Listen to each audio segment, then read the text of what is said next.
আমাদের না পাওয়ার বেদনার জন্যই কিন্তু ৭১, আমাদের সেই একই না পাওয়ার কষ্টে কিন্তু ২৪ যখন ঘটে গেল, তখন একটা জিনিস স্পষ্ট হলো যে পুরনো ধারায় আর ফিরে যাওয়া যাবে না, এবং সনদ একটি সম্পূর্ণ দীর্ঘ কষ্টসাধ্য একটি প্রক্রিয়ার মধ্য দিয়ে একটি ঐক্যমতে পৌঁছানো।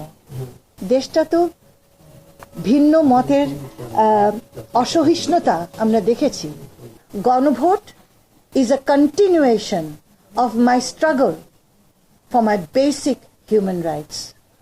যে স্ট্রাগলটা আমি ৭১-এ একজন মুক্তিযোদ্ধা হিসেবে করেছি, যে স্ট্রাগলটা আমি ২৪-এ মাঠে থেকেছি অর্জন করার জন্য, আমি সনদটাকেও গণভোটটাকেও সেই আন্দোলনের একটি অংশ বলে স্পষ্টত দেখছি একটি নতুন অধ্যায়। গণভোট আমার কাছে হচ্ছে নারীর নিরাপত্তা নিশ্চিত করা, শিশুর অবাধে সুষ্ঠু সযত্নে বড় হওয়ার একটি পরিবেশ তৈরি করা। গণভোট মানে কি?